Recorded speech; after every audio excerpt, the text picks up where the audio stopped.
And just one more quick one, and obviously I'm not going to try and repeat what Matt did yesterday with Ned, because I know you'd experienced at times in a past life. But I do. I had many engagements with Matt Lee in my time. The idea, though, and you've done this a couple times, and the British have to some degree as well, getting out in front. I think almost giving insight into intelligence that perhaps past administrations, including past Democratic administrations, would not have done. Yeah. Can you explain kind of the thinking in that strategically and why you guys have decided to get out in front on these types of things in this moment in time? Sure. So over the past several months, we, but also a number of our allies, have developed a significant amount of credible intelligence about Russian efforts to use a false pretext to justify an invasion of Ukraine. And this evidence mirrors both public reporting and Russian accounts in past conflicts. And I would note a number of your outlets obviously have reporters on the ground, right, who are seeing for themselves what is happening. What is also true is that we've seen Russians' actions over the past few years.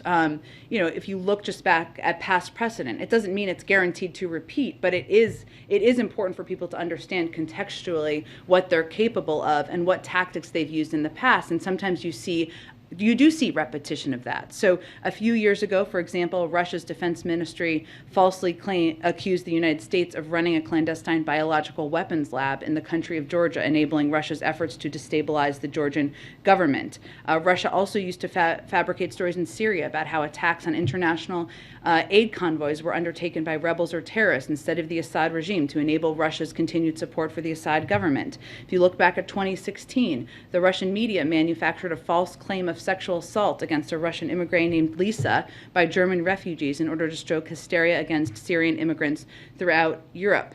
And there's more. Russian state television aired a false report that claimed the Ukrainian army had crucified a 3-year-old Ukrainian boy. That is even more recently. So our objective is to deny Russia the opportunity to use these lies to justify an invasion of Ukraine.